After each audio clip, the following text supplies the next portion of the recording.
Hi, so I am back sooner than I thought I would be, but that's because I am not building the cage for my first video. I thought I'd do a DIY. So I just made some what I like to call hamster cookies. So I thought I would tell you how I made them, and if you want to do that at home, you could. So I made the same mix, but I made them in different shapes or different sizes. So I got a few small ones, teddy bear, heart, stars and flowers.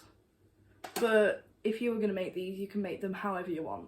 So for this recipe, I am going to be using a tablespoon of my hamster's seed mix, a teaspoon of mealworms and 2 of their stick treats, a tablespoon of peanut butter and a couple tablespoons of flour, but it depends on how you're doing the mixture.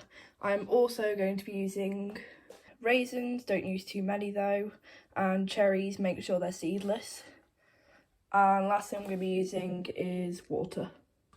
So usually if I try and make hamster treats, I always cook the dough first so it's easier to handle when I'm adding everything else in.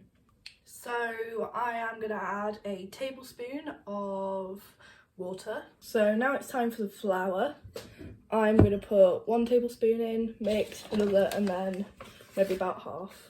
So I'm not happy with my mixture here, so I'm going to add another full tablespoon of water in. Hopefully that works. If it's not working for you though, just add more. This is really a freestyle recipe. So for the purposes of this, I'm only going to be making maybe 3, so that's the thing I can get through out this mixture. But you can make as many as you need. So by the end, your dough should look a little bit like this. It can be easily stirred, but it can also stick and stuff. So what I'm going to do now is grab a baking tray, preheat the oven to 90 degrees and whack some of this on. So I have got as much mixture on this tray that I could get out the bowl. So now the oven is heated, I'm just going to whack this in for about 8 minutes. I always wash out the bits of dough that I couldn't get, because when you put it back in the bowl, it's sticky again if you don't wash it out. So always wash that out, don't mind if there's a little bit of water in the bottom, because it just adds to the bit where you can mould it. We are finished. What is inside? Yay. So now these don't stick to your hands and we don't get things everywhere, and they can still mush and add things in. So now I have collected all my dough together and mushed it. I am going to add all the other ingredients. So I'm starting with the peanut butter because this adds taste, look. Mine's got a bit of chunks in it, so that adds texture as well. So you only need a teaspoon of that. Then I'm going to add all my treats and the mealworms. Whack them in there. The seed mix. And the cherries and raisins. Overall, good mixture. Now I just need to, mix it all together. So I am just going to get started. So now I finally have my big seed thing. I will preheat the oven to 150, so instead of 90, which just makes them go harder a lot quicker. You can go 175 if you've got maybe a bit more, or 125 if you've got a bit less, but I think this is like the minimum of what you should make, to be honest, because if you're going to make them, you don't want to just use them once in your hamster's diet.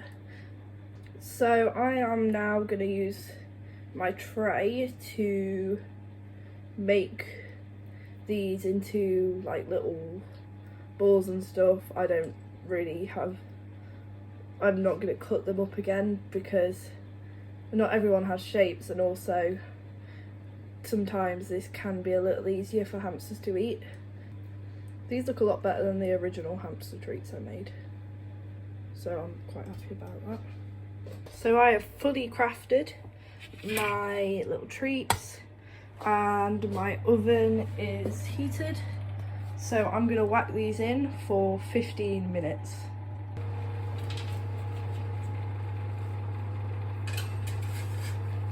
Yay! I'm pretty sure they're done. I'm very happy with them, especially since they look a lot better than the other ones. Like this, compared to like this. So I'm gonna go whack these in the fridge. Thank you for watching this DIY video. If you do these yourself, tweet me them or send me them on Instagram so I can see how you did. I will be posting these finished results on Instagram and some other ones that I did to see if you'd like to hear the recipe. So, bye!